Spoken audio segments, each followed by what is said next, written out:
Black ٹیکسٹو پہنے، بائیں ہاتھ میں رولکس کی گھڑی پہنے، دائیں ہاتھ میں سگریٹ، ہاتھوں کی انگلیوں میں دبائے براؤن بالوں کو جیل سے سلیقے سے سیٹ کیے، براؤن آنکھوں پر بلیک سن گلاسز لگائے، وہ اپنے سحر انگیز شخصیت کے ساتھ پوری چاہو جلال کے ساتھ چلتا بڑی ساری بلڈنگ میں داخل ہوا تھا۔ اس کے دائیں اور بائیں جانب دو گارڈز بلیک سوٹ بوٹ پہنے، کانوں میں بلوٹوتھ لگائے، ہاتھوں میں گن پکڑے اس کے پیچھے پیچھے چل رہے تھے، اور وہ بہت ہی بڑا باروب سا کوئی شہزادہ لگ رہا تھا۔ جہاں جہاں سے وہ گزرتا جا رہا تھا، سب ورکرز اسے سلام کرتے جا رہے تھے، جس کا جواب وہ سر ہلا کر دے رہا تھا۔ لڑکیاں تو لڑکیاں، وہاں موجود مرد بھی اس کی جانب متوجہ ہو رہے تھے، اور وہ سب کو اس شاندار پرسنالٹی کے اسیر تھے، اور وہاں موجود ہر نوجوان معتصم خان جیسی پرسنالٹی اور گولڈن جیسی شخصیت کے دیوانے تھے، اور جیسی باڈی گڈ لکنگ جیسی شخصیت کا خواہش مند تھا۔ گارڈز اس کے آگے پیچھے چلتے اسے بحفاظت اسے آگے تک لے جا رہے تھے، سب اسے رشک کی نگاہوں سے دیکھ رہے تھے۔ گارڈز کے درمیان میں وہ چلتا اکیلا میٹنگ ہال میں داخل ہوا تھا، جہاں پر پہلے سے موجود پارٹی کے ممبر شجاعت صاحب سے بحث کر رہے تھے۔ معتصم خان کو دیکھ وہاں موت جیسی خاموشی چھا گئی تھی، سب بس خاموش نظروں سے معتصم خان کو دیکھ رہے تھے، جبکہ ٹیبل کے لاسٹ پر سربراہی کرسی پر بیٹھا چودھری اسماعیل اور اس کے دائیں جانب کی چیئر پر بیٹھا اس کا بیٹا اسے سخت نظروں سے گھور رہے تھے۔ معتصم خان کو ان کی ناگواریت صاف نظر آ رہی تھی، لیکن وہ اپنی ہی پارٹی کا ممبر تھا۔ اچانک اتنی خاموشی کیوں چھا گئی یہاں؟ کیا آپ لوگوں کو میرا یہاں آنا پسند نہیں آیا؟ معتصم چلتا ٹیبل کے درمیان سربراہی کرسی کے بالکل پیچھے کھڑے ہوتے سائے ٹیبل کی جانب بڑھ گیا تھا، اور سب کو اسمائل کرتا ہوا گویا ہوا، جبکہ لہجہ انتہا کا سرد اور سپاٹ تھا۔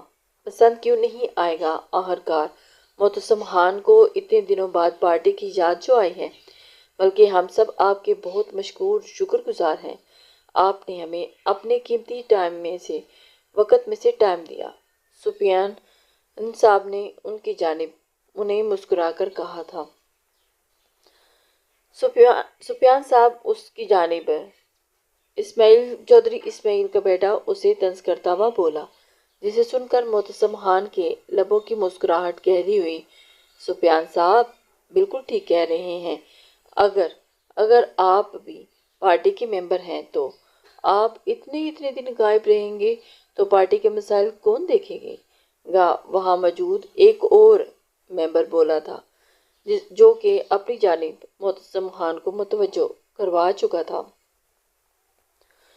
معتصم خان کو سب کی بالکل ایسا، معتصم صاحب ایسا نہیں چلے گا، ہمیں آپ جیسا غیر ذمہ داران نہیں، ایک ایسے ذمہ دار لیڈر کی ضرورت ہے جو پارٹی کے کام کو اور ہمارے مسائل کو پوری ذمہ داری سے دیکھے۔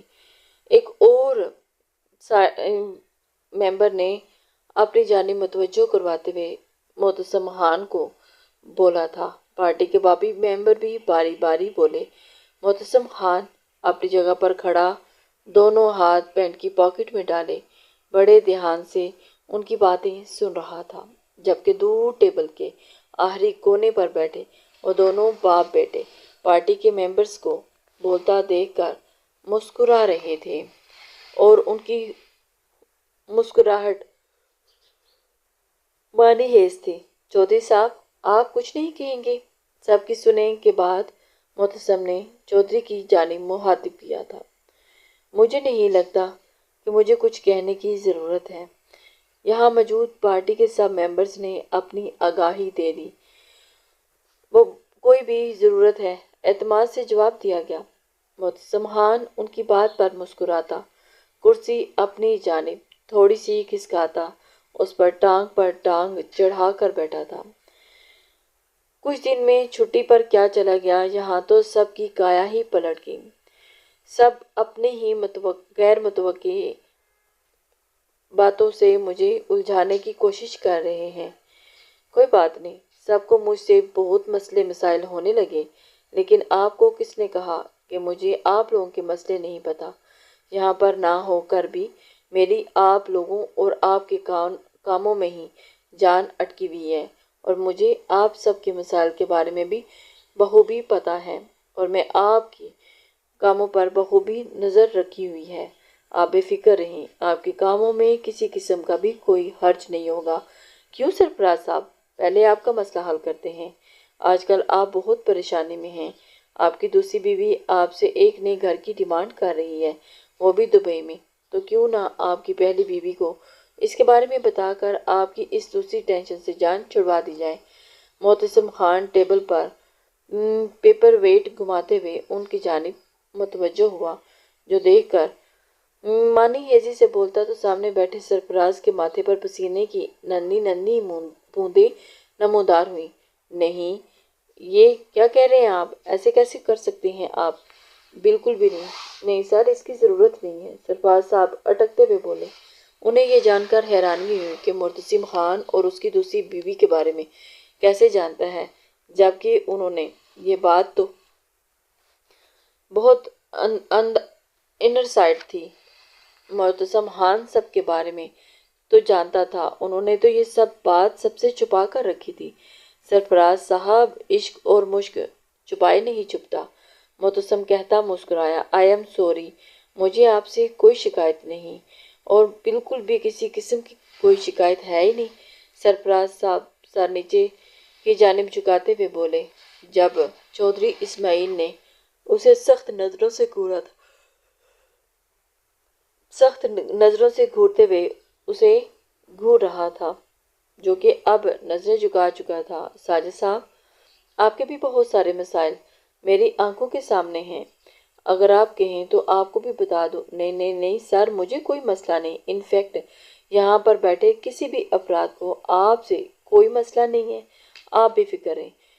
ساجد صاحب جلدی سے بولا، اور کہیں وہ اس کی بھی پول نہ کھول دیں، اس لیے خاموشی میں اس نے اپنی رضامندی دے ڈالی تھی۔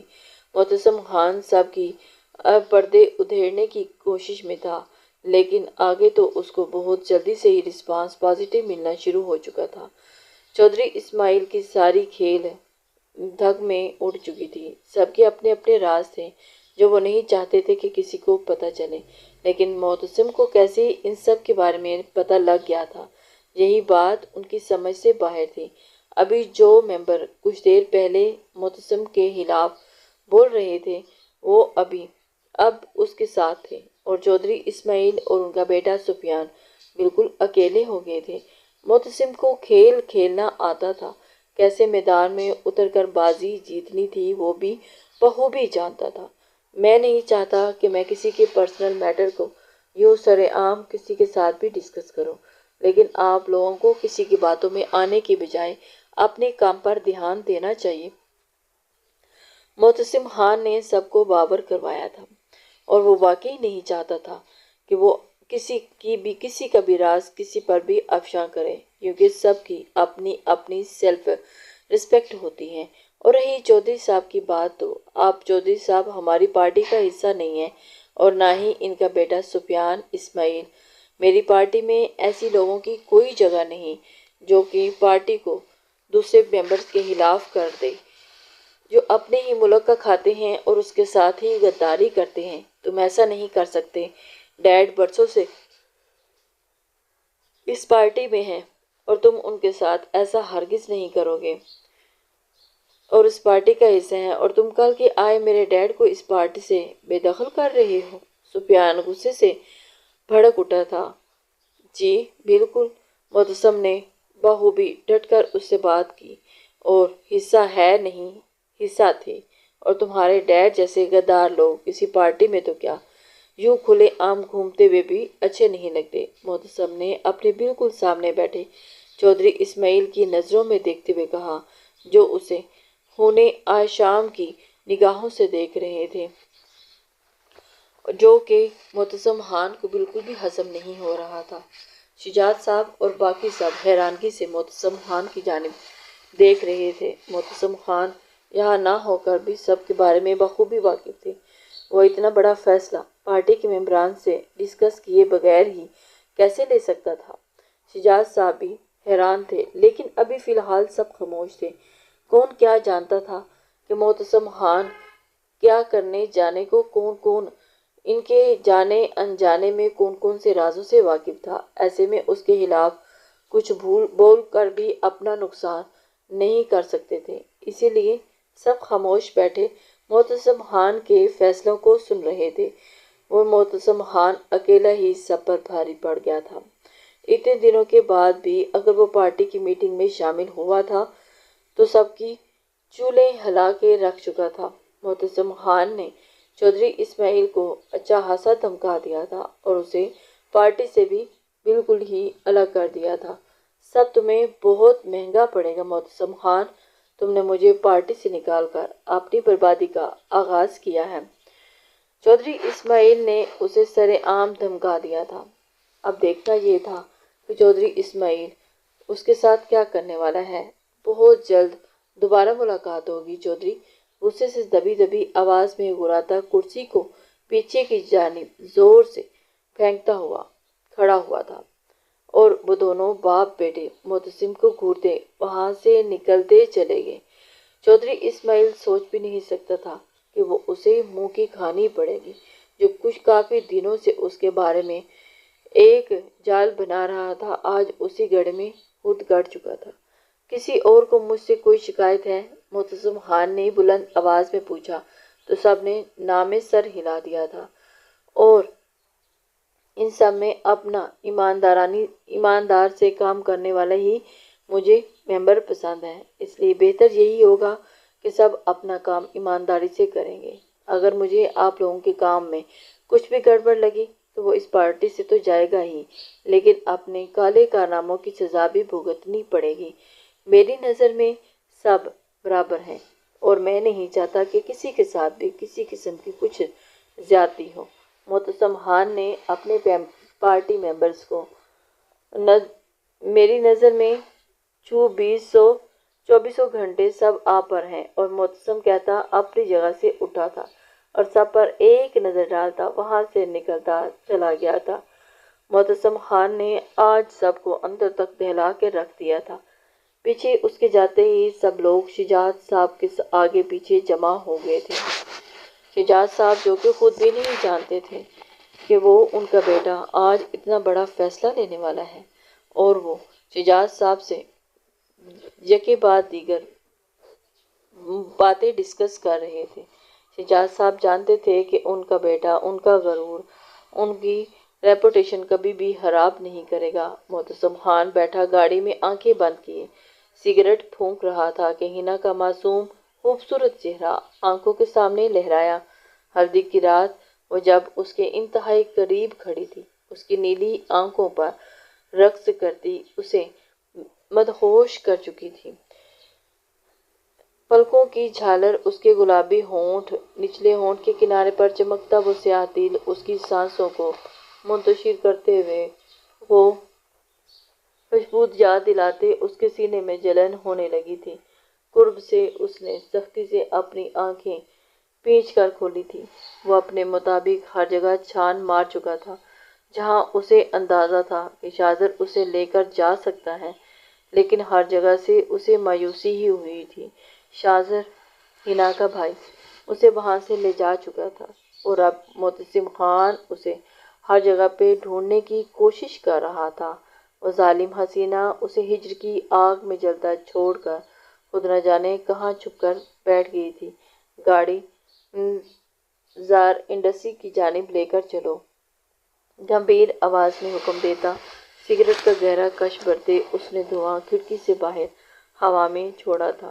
ڈرائیور نے فوراً سے لوکیشن کی جانب گاڑی موڑی تھی۔ زر انڈسٹری کی جانب جانے کے لیے معتصم اب بالکل ریڈی ہو چکا تھا۔ اس نے انڈسٹری ادھر جانے کے لیے گاڑی ایک بڑی سی بلڈنگ کے سامنے آ کر روکی تھی۔ معتصم خان ہونٹوں میں سگریٹ دبائے باہر کی جانب نکلا تھا۔ اسے وہاں پہنچ کر اپنے گارڈز کو یہیں رہنے کا حکم دیتا کوٹ کے بٹن بند کرتا، اکیلا اندر کی جانب بڑھا تھا۔ وہاں جا کر وہ دیکھنا چاہتا تھا کہ کیا کچھ چل رہا ہے۔ اکیلے ہی اندر جانے کا وہ بول چکا تھا۔ شاہزر اپنے روم میں بیٹھا فائلز کو ریڈ کر رہا تھا اور ایک دم سے اس کے روم کا دروازہ کھولا اور معتصم خان کا دھواں اس روم میں چھوڑتا آگے بڑھا تھا۔ وہ بالکل اس کے سامنے کرسی پہ جا کر بیٹھ چکا تھا۔ کیسے ہیں صالح صاحب؟ اونچی آواز میں کہتا وہ آنکھوں سے سن گلاسز اتارتا، سامنے شاہزر کی ٹیبل پر پھینکتا، اپنے کوٹ کے بٹن کھول کر اس کے بالکل سامنے والی کرسی پر بیٹھ گیا تھا۔ شاہزر جو اس کے وہم و گمان میں بھی نہیں تھا، اس کے بالکل سامنے آ کر بیٹھ چکا تھا۔ شاہزر اس کی جانب دیکھتے ہوئے جو اپنے کام میں مصروف تھا، معتصم کو اس طرح دیکھ کر بنا اجازت اپنے روم میں آتا اور پھر زبردستی اس کے سامنے بیٹھنے پر سلجھ ہی تو گیا تھا۔ کیسے آنا ہوا؟ وہ اس کی جانب حیران ہوتے ہوئے پوچھ رہا تھا۔ یہ تو تم بتاؤ گے کہ کدھر ہے میری بیوی؟ وہ اسے اس کی جانب، تمہاری ہمت کیسی ہوئی یہاں میرے آفس میں آنے کی؟ فائل کو زور سے بند کرتا ہوا اس پر دھاڑا تھا۔ جس طرح تم نے حرکت کی ہے اس طرح تمہاری اجازت مجھے طلب نہیں تھی، اور تمہاری ہمت کیسی ہوئی میری بیوی کو مجھ سے دور کرنے کی؟ ویسے جتنے دن اسے مجھ سے دور رکھو گے اس کے لیے میرا جنون اور پاگل پن بڑھتا جائے گا، تو جس کا نقصان تمہاری بہن کو ہی ہوگا۔ اپنی بکواس بند رکھو کمینے انسان۔ اور بیوی کہاں سے آئی وہ تمہاری؟ اور یہ تم میری بہن کا خیال اپنے دل سے نکال دو۔ شاہزر لفظ پیچھتا غصے سے دھاڑا تھا۔ معتصم خان اس کی جانب دیکھ کر ایک بار پھر اسے یاد دلا گیا تھا، وہ اب تمہاری بہن بعد میں پہلے میری بیوی ہے اور مجھے اس پر اپنا پورا حق ہے۔ معتصم خان سانس لینا بھول سکتا ہے لیکن تمہاری بہن کا خیال دل سے نہیں نکال سکتا۔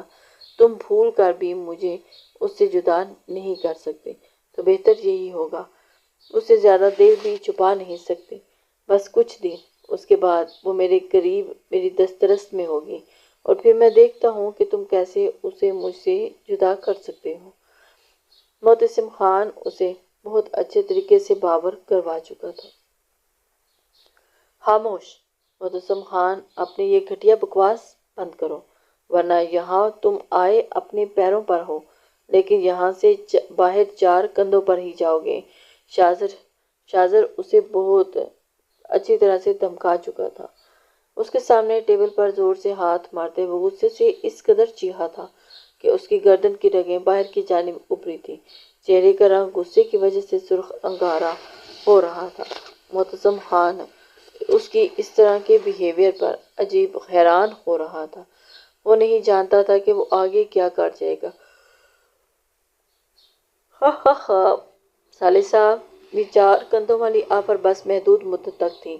اب اگر معتصم خان پر انگلی بھی اٹھاؤ گے تو اس کا ہرجانہ بھرو گے، سمجھے؟ اور یہ تمہیں میں ویسے خالی خوالی باتوں سے نہیں کہہ رہا، پکی بات کر رہا ہوں۔ اس دن مجھے زندہ چھوڑ کر بہت بڑی غلطی کر دی تم نے، یقیناً جس کا افسوس ساری زندگی ہوگا تمہیں۔ کرسی سے تھوڑا آگے کی جانب بیٹھتے وہ ٹیبل پر جھکے، شاہزر کی جانب جھک کر اسے بہت کچھ باور کروا چکے تھے، بس چہرے سے 2 انچ کے فاصلے پر دھواں منہ سے باہر چھوڑتا، سرد اور سپاٹ لہجے میں گویا ہوا تھا۔ شاہزر نے اس کی اس گھٹیا حرکت پر جب سے اپنے مٹھیاں بھینچ لی تھی۔ تم چند دن تو کیا چند سالوں تک بھی میری بہن کا پتہ نہیں لگوا سکتے، اور دیکھ لیتا ہوں کیسے تم اس کی پہنچ تک جاتے ہو۔ اور اگر فرض کرو تم اگر کسی طریقے سے اس تک پہنچ بھی گئے تو اس کی مرضی کے بنا تم اسے چھو بھی نہیں سکو گے۔ میں دیکھتا ہوں کیسے تم اسے چھوتے ہو۔ یہ ایک بھائی کا وعدہ ہے تم سے، میں اپنی بہن کے ساتھ کوئی زور زبردستی نہیں کرنے دوں گا، یہ سوچ لینا اور سمجھ لو، اٹل لہجے میں بولتے ہوئے وہ سیدھا کھڑا ہوا اور اپنی سرخ ہوئی نیلی آنکھوں کو معتصم کی براؤن آنکھوں میں دیکھنے لگا تھا۔ شاہزر کو اپنی بہن سے بہت محبت کرتا تھا۔ سچ بتاؤں، تمہاری بہن کے لیے تمہارا پیار دیکھ کر مجھے بہت خوشی ہو رہی ہے اور مجھے تم پر فخر ہوتا ہے۔ اگر میری بہن کے ساتھ کوئی بھی ایسا کرتا تو میں بھی شاید ایسے ہی کرتا۔ بلکہ اس سے بھی برا کرتا، لیکن کوئی بات نہیں۔ افسوس تمہاری بہن کی قسمت بری کو ہو یا اچھی، لیکن معتصم خان اس کے بغیر ایک پل بھی نہیں رہ سکتا۔ تمہاری بہن سے محبت ہوئی ہے معتصم خان کو۔ معتصم خان جان تو دے سکتا ہے لیکن اپنی محبت کو نہیں بھول سکتا، اس لیے بہتر یہ ہے کہ جلد از جلد اپنی بہن کو میرے حوالے کر دو، کیونکہ میں حق رکھتا ہوں اس پہ، وہ میری بیوی ہے، اور تم یہ کیسے تم اس کو مجھ سے دور رکھ سکتے ہو؟ شاہزر سوچ لو۔ واپس چیئر کے ساتھ پیچھے کی جانب ٹیک لگا کر وہ بہت ہی تحمل انداز میں اور لگاتے ہوئے ایک اور سگریٹ لگائی تھی۔ اپنی بہن کو جتنا مرضی چھپانا ہے چھپا لو، ایک دن وہ میری دسترس میں ہوگی اور پھر میں دیکھوں گا کہ تم کیسے اس کے اوپر۔ اور ہاں، اپنی بہن کو پیغام دے دینا، بہت جلد معتصم خان اسے لینے آ رہا ہے۔ اس کی یاد میں جتنی میں نے سگریٹ سلگائی ہے نا، اس کا بدلہ اس کی سانسوں سمیت وصول کروں گا۔ بے باکی سے کہتے ہوئے معتصم خان اپنی جگہ سے اٹھا تھا کہ یہاں شاہزر خان کی بس ہوئی تھی، وہ کیسے اس کے سامنے ہی اس کی بہن کے بارے میں بات کر سکتا ہے اور اتنی بے باک باتیں کہہ رہا تھا۔ شاہزر غصے سے ایک دم سے دھاڑا تھا اور اب اس کی غصے کی انتہا ہو چکی تھی۔ پھنکارتا ہوا تیز تیز قدم اٹھاتا معتصم خان کے سامنے آیا تھا اور اس کے کوٹ کا گریبان پکڑتے ایک زوردار مکہ اس کے دائیں گال پر دے مارا تھا۔ شرم نہیں آتی ایسی بکواس کرتے ہوئے میری بہن کے بارے میں؟ اب اگر مزید میری بہن کے بارے میں کوئی واہیات الفاظ نکالے تو تمہاری سانسیں تمہاری روح سے کھینچ لوں گا۔ اس اچانک ہوئی افتاد پہ معتصم خان ایک دم سے حیران ہوا تھا۔ منہ میں دبی سگریٹ نیچے فرش پر گری تھی اور اس کے ہونٹ کا کنارہ پھٹ گیا تھا جس سے خون کی ہلکی بوندیں نکل رہی تھیں۔ معتصم خان نے ہونٹ کے کنارے کو اپنے ہاتھ کے انگوٹھے سے صاف کرتے اپنے براؤن آنکھوں سے اپنے سامنے کھڑے اس نیلے جنگلی بلے کو دیکھا تھا اور اتنی ہی تیزی سے ایک مکہ اس کے بائیں گال پر مارا تھا کہ شاہزر معتصم خان سے ایک قدم دور ہوا تھا اور اس کے ہونٹ کا کنارہ بھی پھٹ گیا تھا جس سے خون کی ایک لکیر نکلنے لگی تھی۔ شاہزر صالح ہو اس لیے ابھی تھوڑا لحاظ رکھا ہے، اگر کوئی اور ہوتا، ورنہ میرا مکہ پڑنے پر انسان 2 دن تک ہوش میں نہیں آتا۔ اگلی بار گریبان پکڑنے کی گستاخی ہرگز مت کرنا، ورنہ اپنے اس ہاتھ سے محروم ہو جاؤ گے۔ اور ایک ہاتھ والا شاہزر خان مجھے اچھا نہیں لگے گا، اور وہ بھی میری بیوی کا بھائی۔ تو پھر آئندہ ہوش سے کام لینا۔ معتصم خان پینٹ کی پاکٹ سے نئی سگریٹ نکالتا ہوا سلگا گیا تھا اور اس کے سامنے نیلی آنکھوں میں انتہا کا غصہ اور سرخی لیے کھڑا شاہزر خان کو دیکھتا گویا ہوا تھا۔ شاہزر خان اسے اس کا جنون اور اس کا پاگل پن دیکھتے ہوئے بہت پریشان ہو چکا تھا۔ اب میں چلتا ہوں، میری بیوی کا اچھے سے خیال رکھنا، اور اگر ذرا بھی کمزور نظر آئی تو تمہیں ہسپتال کے بیڈ پر پہنچا دوں گا۔ سگریٹ ہوا میں پھونکتا اپنے ازلی انداز میں کہتا، اپنے کوٹ کو ٹھیک کرتا، اگلے 2 بٹن بند کرتا، وہاں سے نکلتا چلا گیا تھا۔ شاہزر وہیں سے کھڑے ہوتے ہوئے پیچھے سے شاہزر خان نے زور سے ٹیبل پر پڑا پیپر ویٹ کو اٹھا کر مارا تھا دیوار کے ساتھ۔ شاہزر خان کا غصہ کسی صورت کم نہیں ہو رہا تھا اور اس نے پیپر ویٹ اٹھا کر فرش پہ پٹکا تھا۔ غصے سے شریانے کی رگیں ابال کھا رہی تھی۔ شاہزر خان اس کی اس حرکت پر بہت زیادہ دل ملا کر رہ چکا تھا۔ یہ انسان جب بھی اس کے روبرو آتا تھا اسے سخت غصہ دلاتا تھا۔ خیر جو بھی تھا تو بہت ڈھیٹ۔ دیکھتے ہیں کیا کرنا ہے۔ اور خود کو تھوڑا نارمل کرتے ہوئے اس نے سامنے ٹیبل پر پڑا اپنا موبائل اٹھا کر کسی کو فوراً سے کال کی تھی۔ جو بھی تھا اس نے فوراً سے کال کی اور اسے بتایا، صدیقی صاحب آپ کو ایسے کیسے مجھے اس فلم سے نکال سکتے ہیں؟ میں نے آپ کے ساتھ کانٹیکٹ کیا ہے اور آدھی فلم کی شوٹنگ بھی ہو چکی ہے۔ پھر آپ مجھے کیسے اس فلم سے نکال سکتے ہیں؟ صدیقی صاحب کو ساتھ وہ بات کر رہا تھا۔ دیکھیں مس لیلا، ہم اب آپ کے ساتھ یہ فلم کنٹینیو نہیں کر سکتے۔ آپ نے جتنا ہمارے ساتھ کام کیا ہے اس کی پیمنٹ ہم آپ کو پہلے ہی کر چکے ہیں، اس لیے بہتر ہوگا اب آپ یہاں سے چلی جائیں، اور اب ہم آپ کے ساتھ یہ کام نہیں کرنا چاہتے۔ لیکن آپ مجھے ایسے اچانک کیسے نکال سکتے ہیں؟ کوئی ریزن نہیں۔ پھر آپ میرے ساتھ ایسا کیسے کر سکتے ہیں؟ یہ میری پہلی فلم تھی۔ اگر آپ میرے ساتھ ایسا کریں گے تو مجھے کبھی انڈسٹری میں کام نہیں ملے گا۔ پلیز ایسا مت کریں۔ آپ نے مجھ سے وعدہ کیا تھا کہ آپ مجھے سٹار بنائیں گے۔ لیلا غصے سے ٹیبل پر پیپر ویٹ کو گھماتے ہوئے، ہاتھ رکھتے ہوئے ذرا سا جھکتی ہوئی بولی تھی۔ دیکھیں مس لیلا، اپنی آواز نیچے رکھیں اور شرافت سے یہاں سے چلی جائیں، ورنہ گارڈ کو بولنا پڑے گا۔ پروڈیوسر سر بھی آگے سے غصے سے چلایا تھا۔ مس لیلا تو اپنے ہوش میں نہیں تھی۔ مس لیلا کو اس قدر غصہ آ گیا تھا کہ اسے پروڈیوسر کا دل کہہ رہا تھا سر پھوڑ کے رکھ دے۔ مس لیلا اس وقت فلم کی ہیروئن کے طور پر کام کر رہی تھی۔ دیکھیں صدیقی صاحب، میری بات سمجھنے کی کوشش کریں، یہ میرے کیریئر کا سوال ہے۔ اپنی ساری عمر اس وقت کا انتظار کیا، اور اب جب میرا خواب پورا ہونے جا رہا تھا تو آپ نے میرے ساتھ اچانک ہی بائیکاٹ کر لیا۔ مس لیلا اسے کچھ یاد کروا رہی تھی اپنے فیوچر کے بارے میں۔ لیلا اب التجا پر آ گئی تھی، لیکن صدیقی صاحب نے ٹیبل پر رکھی گھنٹی زور سے بجائی اور چلائے کہ ایک گارڈ فوراً اندر داخل ہوا۔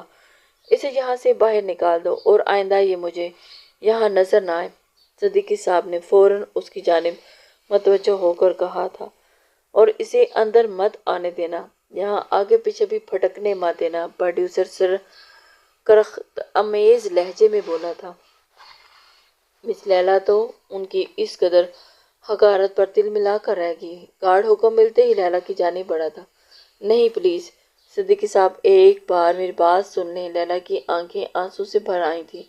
گارڈ اسے کھینچتا ہوا باہر کی جانب لے جا چکا تھا۔ صدیقی صاحب، آپ نے میرے ساتھ اچھا نہیں کیا۔ لیلا کو بھی اس بات کی سمجھ نہیں آ رہی تھی کہ اچانک صدیقی صاحب نے اسے فلم سے کیوں نکال دیا، لیکن وہ اپنی سوچوں میں محو۔ لیلا چیختی چلاتی رہی، لیکن کسی نے اس کی کوئی التجا نہیں سنی تھی۔ لیلا کے جاتے ہی پروڈیوسر سر نے فوراً سے فون اٹھاتے ایک نمبر ڈائل کیا تھا، اور فون کی بیل جا رہی تھی۔ سر، آپ کا کام ہو گیا ہے، میں نے اسے نکال دیا ہے، آپ پلیز میری پیمنٹ مجھے دے دیں۔ پروڈیوسر سر گھبراتے ہوئے بولا۔ فون کی دوسری جانب سے نہ جانے کیا کہا گیا تھا، لیکن صدیقی صاحب دوسری جانب سے نہ جانے اس کو کیا کہا گیا تھا۔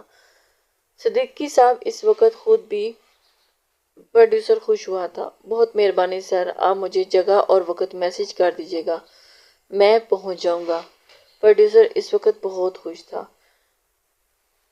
خوشی سے کہتے اس نے فون کاٹا تھا اور شکر بھرا سانس ہوا میں خارج کیا تھا۔ اپنی سیلف ریسپیکٹ کسے پیاری نہیں ہوتی؟ پروڈیوسر صاحب نے بھی کچھ ایسا ہی کیا تھا۔ اس نے مس لیلا کو اپنی ہیروئن کاسٹ کیا تھا، لیکن اب اسے اپنی ہی جان کے لالے پڑ گئے تھے، جس کی وجہ سے اس نے مس لیلا کو اس کام سے نکال دیا۔ السلام علیکم۔ امیرہ سر پر دوپٹہ اوڑھے اپنے پورشن میں داخل ہوتی بولی، جہاں سب ہال میں بیٹھے چائے پی رہے تھے۔ روحان اور شاذر ابھی آفس سے آئے تھے۔ سب مل کر ہال میں ہی بیٹھے ہوئے تھے اور آپس میں باتیں کر رہے تھے۔ سب بہت خوش لگ رہے تھے۔ وعلیکم السلام، سب نے امیرہ کو دیکھتے ہی ایک ساتھ جواب دیا تھا۔ میری بچی، فوزیہ نے آگے بڑھتے ہی اسے زور سے اپنے سینے سے لگایا تھا۔ ایک دن میں ہی وہ اپنی بیٹی سے اداس ہو گئی تھی اور ان کی آنکھوں میں ہلکی سی نمی در آئی تھی۔ اپنی بیٹی کو گلے سے لگاتے وہ ایک دم سے رو پڑی۔ روحان بھی اپنی بیٹی سے ملتے ہوئے، بے شک وہ شادی کر کے ساتھ والے گھر گئی تھی، لیکن ان کے گھر سے تو چلی گئی تھی نا، اب ان سے زیادہ کوئی اور اس پر حق رکھنے لگا تھا۔ یہی بات سوچ کر ان کی آنکھیں نم ہوئی تھی، کیونکہ اب وہ اتنا حق نہیں رکھتے تھے جتنا وہ پہلے رکھتے تھے اپنی بیٹی کے لیے۔ کوئی بات نہیں، سب بیٹیوں کے اللہ پاک نصیب بچے کرے۔ ماما میں نے آپ کو بہت مس کیا، امیرہ ابھی ان کے سینے سے لگی اداسی سے بولی تھی۔ میں نے بھی میری جان، فوزیہ نے اس کے چہرے کے اوپر لب رکھتے ہوئے کہا، اور وہ اسے چہرے پر بہت خوشی سے دیکھ رہی تھی۔ ہاں بس ماما، ماما کو یاد کرنا، اس باپ کو تو یاد نہ کرنا جو تمہیں اس کی ڈانٹ سے بچاتا تھا، روحان صاحب نے پیار بڑے شکوے سے اسے کہا تھا۔ وہ دونوں ماں بیٹی کا پیار دیکھ کر جیلس ہو رہے تھے۔ روحان صاحب، امیرہ جلدی سے اپنے باپ کے گلے لگ گئی تھی اور اسے بھی بہت پیار سے ملی تھی۔ وہ اپنے باپ کا پیار دیکھ کر بہت ہی چمک رہی تھی اور اسے خوشی ہو رہی تھی کہ اس کا بابا امیرہ فوزیہ سے الگ ہوتی روحان صاحب کے سینے سے لگی حصہ بنی تھی۔ آپ کو تو میں نے ماما سے بھی زیادہ مس کیا تھا، وہ جھکتی ان کی گال چومتی بھی بولی تھی۔ بابا، روحان صاحب نے بھی اسے اپنے سینے سے لگاتے اس کے سر کو چوما تھا اور اپنی بیٹی کو بہت زیادہ پیار کر رہے تھے۔ وہاں سب بیٹھے اپنے یہ باپ بیٹی کا پیار دیکھ رہے تھے۔ مامی کیسی ہیں آپ؟ امیرہ نے اپنی مامی کی جانب متوجہ ہو کے ان کا حال پوچھا تھا۔ میں بالکل ٹھیک، امیرہ روحان سے ملتی اب حبیبہ بیگم کے گلے لگی تھی۔ حبیبہ بیگم کو ملتے ہی اس نے ان کا حال احوال دریافت کیا تھا۔ میں ٹھیک ہوں میری بچی، کیسی ہے؟ حبیبہ نے زور سے اسے اپنے سینے سے لگایا تھا۔ ہنا کو دیکھتے ہی ہنا سوچ گئی، اس کی آنکھیں بھی نم ہوئی تھی۔ میں ٹھیک ہوں، تم سناؤ تم کیسی ہو؟ میں بھی ٹھیک ہوں، کچھ خاموشی کے بعد امیرہ نے بھی جواب دیا تھا۔ وہ بالکل خاموش پڑی تھی، اسے تو اس بات کا بھی نہیں پتا تھا۔ اور مجھ سے کون ملے گا؟ چویا شاذر جو کب سے اسے سب سے ملتے اور ایموشنل کرتا دیکھ رہا تھا خود ہی بولا، تم سے ہی ملنے آئی ہوں اسپیشلی، کہتی امیرہ اس کے پاس چلے گئی اور اس سے بھی ملی۔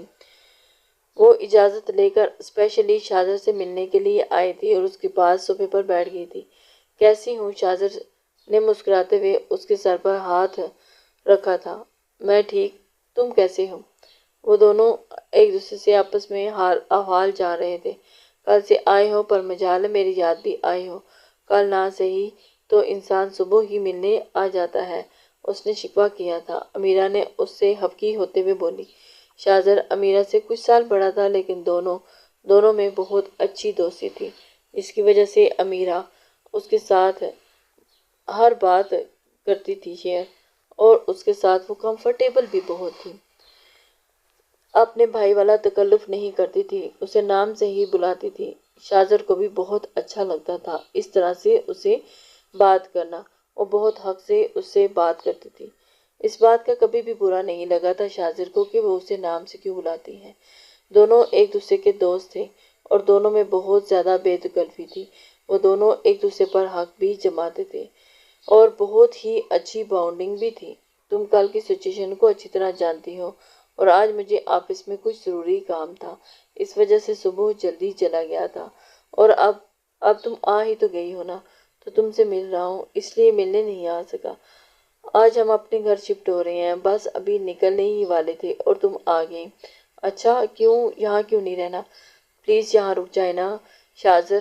نہیں، ہم اپنے گھر میں ہی رہیں گے، بہت دن مہمان نوازی ہوگی اور کروا بھی لی، اور انکل بھی ہمارے ساتھ چل رہے ہیں، ان کے ساتھ بعد میں واپس آ جانا۔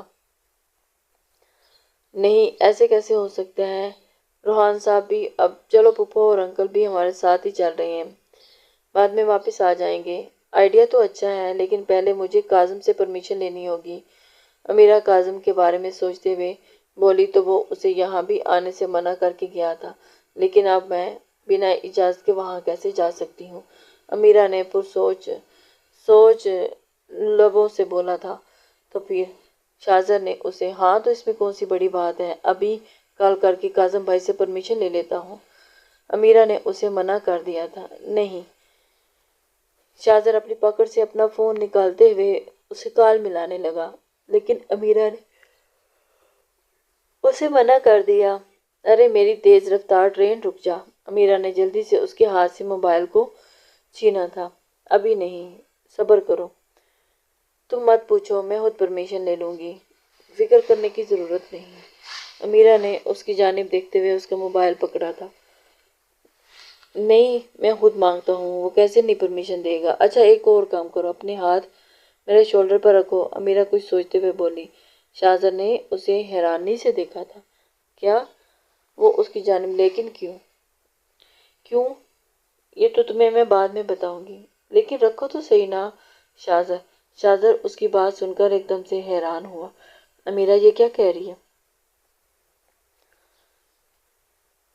کسی کا ایک چھوٹا سا ٹیسٹ لینا ہے۔ امیرہ کے شیطانی دماغ کو اب پھر سے ایک نیا پلان سوجا تھا اور وہ اسے اپنے پلان کا حصہ بنا رہی تھی۔ میں سمجھا نہیں، ابھی سمجھاتی ہوں، بے فکر ہو جاؤ۔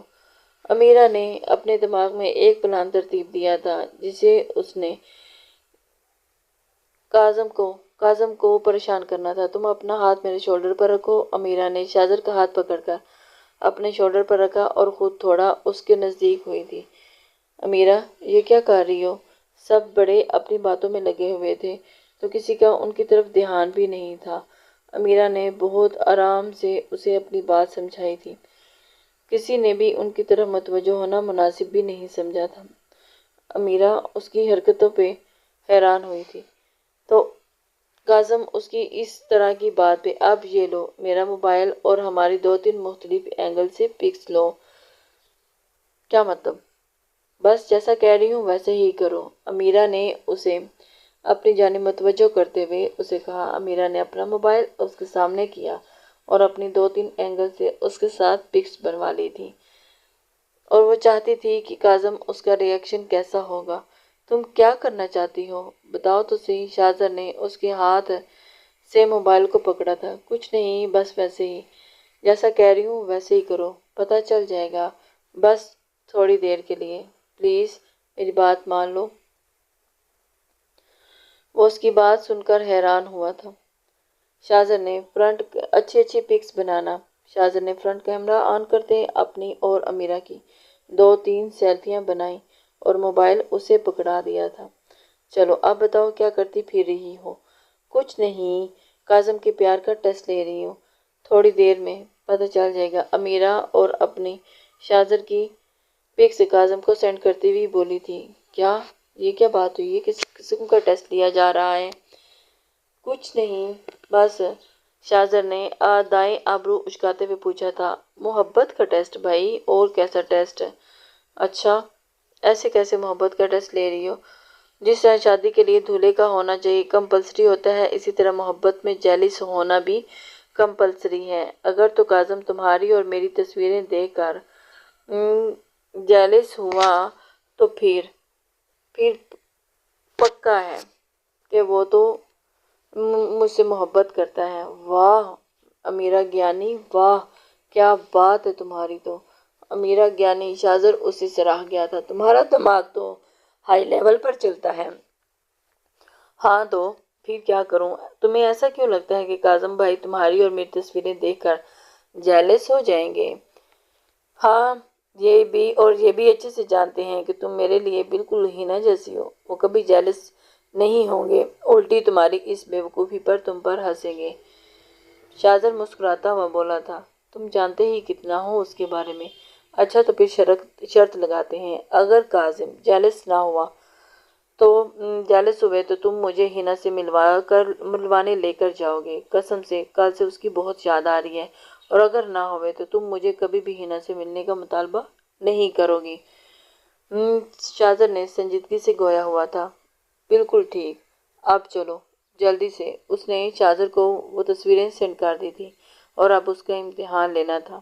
ابھی وہ فی الحال کسی کو بھی ہینا کے بارے میں نہیں بتا سکتا تھا، اسی لیے وہ خاموش تھا اور بتانا بھی نہیں چاہتا تھا، کیونکہ وہ اسے پریشان بالکل بھی نہیں کرنا چاہتا تھا۔ اسی لیے وہ امیرہ کے ساتھ اوکے ڈن، امیرہ افسردگی سے بولی تھی، اور وہ اسے دیکھتے ہوئے حیران ہو گیا تھا۔ امیرہ اب کاظم کے میسج کا ویٹ کرنے لگی تھی۔ مسلسل 3 گھنٹے 3 میٹنگز اٹینڈ کرتا بھی تھک ہار کر اپنے آفس روم میں آیا تھا، اور کوٹ اتار کر اپنی چیئر کی بیک سائڈ پر پھیلاتے چیئر پر بیٹھتے ہوئے پیچھے کی جانب ایک آنکھ بھی گھماتے ہوئے اس کی جانب دیکھا تھا۔ آنکھیں بھی ابھی ہی بند کی تھی کہ اس کے موبائل پر میسج ٹون بجی تھی، جسے دیکھنے کے لیے اس نے دوبارہ سے اپنی آنکھیں کھولی تھی۔ کاظم نے آنکھیں کھولتے سیدھا ہو کر کرسی پر ٹیک لگا کر بیٹھا تھا اور دیکھتے ہی اس نے اپنے موبائل کو پکڑتے اوپن کیا کہ اوپر سے آئے نوٹیفیکیشن پر کلک کیا تو امیرہ کی آئی ڈی کھلتی ان تصویروں کو شو ہوئی تھی، جسے دیکھ کر تو کاظم خان کا پارا ایک دم سے ہائی ہو چکا تھا۔ وہ دیکھ رہا تھا کہ مختلف اینگل سے اس کی پکس بنی ہوئی تھی، امیرہ کے کندھے پر شاہزر کا ہاتھ، اور امیرہ اس کے ساتھ نزدیک ہی دیکھا تو اس نے موبائل پر اپنی گرفت خط درج سخت کی تھی، تو وہ لڑکی اس کے منع کرنے کے بعد بھی وہاں چلی گئی تھی۔ اسے تو ذرا بھی احساس ہی نہیں ہے اس بات کا، اور اسے ملنے چلے گی۔ کاظم کی نظر بار بار شاہزر کے ہاتھ پر جا رہی تھی جو امیرہ کے کندھے پر پھیلا ہوا تھا، اور امیرہ یہ تصویریں دیکھ اس کی آنکھوں میں سرخی اتری تھی۔ کہاں وہ اس پر کسی بھی مرد کا سایہ بھی برداشت نہیں کر سکتا تھا، اور کہاں اب وہ شاہزر کا ہاتھ اس کے لمس بھی برداشت کر سکتا تھا۔ بے شک وہ شاہزر کی نیت سے واقف تھا، لیکن پھر بھی تھی تو وہ اس کی بیوی۔ یہ بات اسے اگنور نہیں تھی کہ اس کی بیوی اس کے سوا کوئی بھی چھوئے، شاید اگر اس کا سگا بھائی بھی ہوتا تو بھی اسے چھونے نہیں دیتا، کیونکہ وہ نہیں چاہتا تھا کہ اس کے علاوہ اس کی بیوی کو کوئی اور بھی ٹچ کرے۔ اسی وجہ سے تصویروں کو دیکھ دیکھ کر اس کا غصہ ساتویں آسمان کو چھو رہا تھا۔ میرا کاظم خان، کیوں تم میرے قہر سے نہیں ڈرتی؟ تمہیں کیوں نہیں اس بات کا ڈر لگتا؟ کیوں بار بار میری انا کو للکارتی ہو؟ کیوں بار بار میرے جنون کو آزماتی ہو؟ کاظم خان نے جبڑے پیچھے ہاتھ میں پکڑا موبائل زور سے فرش پر پٹکا تھا۔ بازوؤں کے مسلز غصے سے پھول چکے تھے، جب سے بند کی ہوئی مٹھیوں سے ابھرتی ہوئی ہری رگیں اس کے غصے کی شدت کو بیان کر رہی تھی۔ لیکن امیرہ نہیں جانتی تھی کہ کاظم خان اس وقت اس کی گردن کی رگیں ابھر آئی ہوئی تھی۔ کاظم خان وہ انا پرست انسان تھا کہ جب بات اس کی انا پر آ جاتی تھی تو وہ سامنے والی کی سانسوں کو اس کی روح سے بھی کھینچ لیتا تھا، اور جہاں امیرہ کاظم خان اس کی انا کو للکار کر آزادی سے بھی سانسیں لے رہی تھی، یہ محبت نہیں، یہ عشق تھا، جس کے احساس سے کاظم خان جان کر بھی انجان بنا ہوا تھا، اور جسے وہ جان ہی نہیں پایا تھا کہ وہ امیرہ سے محبت نہیں عشق کر بیٹھا ہے۔ اپنے غصے کو کنٹرول کرتا وہ اپنا کوٹ اٹھاتا اپنے آفس سے باہر نکلا تھا۔ باہر آ کر وہ اپنی گاڑی میں بیٹھ چکا تھا، اسے فوراً سے پہلے امیرہ کے پاس پہنچنا تھا۔ فل سپیڈ سے گاڑی چلاتا وہ گھر پہنچا، غصے سے بھرا وہ اپنے پورشن میں داخل ہوا تھا اور سیدھا اپنے کمرے میں گیا تھا، لیکن خالی کمرہ اس کا منہ چڑھا رہا تھا۔ واش روم کی لائٹ بھی آف تھی اور دروازہ بھی کھلا ہوا تھا۔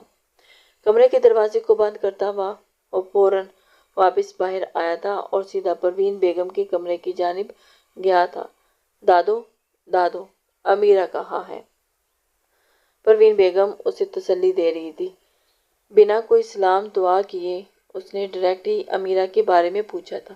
وہ ان کے کمرے میں داخل ہوا تھا، ڈائریکٹ ہی اس کا پوچھ بیٹھا۔ وہ فوزیہ لوگوں کے ساتھ حبیبہ لوگوں کے گھر گئی ہے۔ کیوں؟ کس کی اجازت لے کر گئی تھی؟ پروین بیگم اس کے بگڑے تیور دیکھ کر بنا کسی سوال جواب کے بولی تھی۔ کاظم خان الٹے قدموں باہر کی جانب گیا تھا۔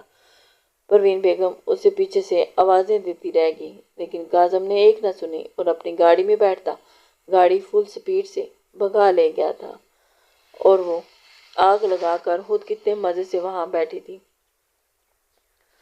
اسے تو اس بات کا اندازہ ہی نہیں تھا کہ کاظم خان میڈم سیر سپاٹوں پر نکلی ہوئی، وہ بھی بنا اس کی پرمیشن کے، اسٹیئرنگ وہیل پر گرفت مضبوط کرتا۔ کاظم سپیڈ اور تیز کی تھی اور آدھے گھنٹے کا راستہ وہ 10 منٹ میں طے کرتا۔ دلاور ہاؤس کے باہر آ رکا تھا۔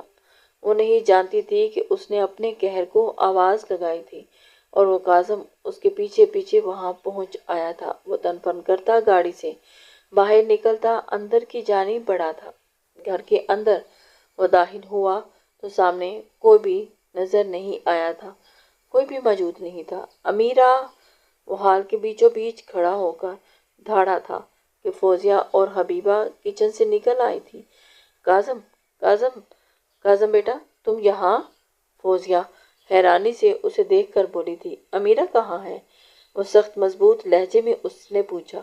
وہ اوپر ہے شاہزر کے ساتھ، تم بیٹھو میں اسے بلاتی ہوں۔ نہیں، اب کی بار حبیبہ بولی تھی۔ میں یہاں بیٹھنے نہیں اسے لینے آیا ہوں۔ بلائے اسے، دونوں ایک ساتھ ہیں۔ وہ سن کر مزید سلجھ گیا تھا۔ اسے اپنے غصے پر قابو ضبط کرتے ہوئے اپنے ہاتھوں کی مٹھیاں پیچ گیا تھا۔ کیا کرتا؟ ابھی تو وہ اس نے کہ اتنے میں امیرہ اور شاہزر ایک ساتھ سیڑھیوں سے اترتے نیچے آ رہے تھے اور روحان صاحب بھی باہر سے اندر آ رہے تھے۔ اس نے امیرہ کو شاہزر کے ساتھ آتا دیکھ کر اس کا تو غصہ ساتوں آسمان پر تھے۔ بھائی آپ؟ شاہزر بھی کاظم کو پہلی بار اپنے گھر دیکھ کر حیران ہوا تھا، جبکہ اس کے ساتھ کھڑی امیرہ اس کی آنکھوں میں پھیلی سرخی دیکھ کر پریشان ہوئی تھی۔ اسے تو اندازہ ہی نہیں تھا کہ کاظم اس قدر جلدی پہنچ جائے گا۔ امیرہ کو دیکھ کر کاظم اس کی جانب بڑھا تھا۔ وہاں موجود ہر انسان کو اگنور کرتا ہوا وہ امیرہ کا ہاتھ اپنے ہاتھ کی سخت گرفت میں لیتا ہوا اسے بے دردی سے کھینچتا، اسے اپنے ساتھ گھسیٹتے ہوئے وہاں سے لے گیا تھا۔ یہ کیسا لڑکا ہے، ہر وقت غصے میں رہتا ہے اور تمیز تو اس میں ڈھونڈنے سے بھی نہیں ملتی۔ فوزیہ، امیرہ کے لیے تمہیں یہی ملا تھا؟ حبیبہ بیگم دونوں کی پشت کو دیکھتے ہوئے بولی تھی۔ میں نے تو ان دونوں باپ بیٹی کو بڑا سمجھایا تھا، لیکن انہوں نے میری ایک نہیں سنی۔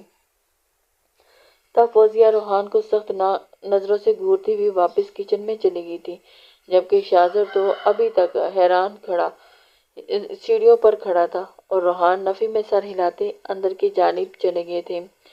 روحان کو تو اس بات کا اندازہ ہی نہیں تھا کہ کاظم اس قدر غصے سے امیرہ کو لے کر جائے گا۔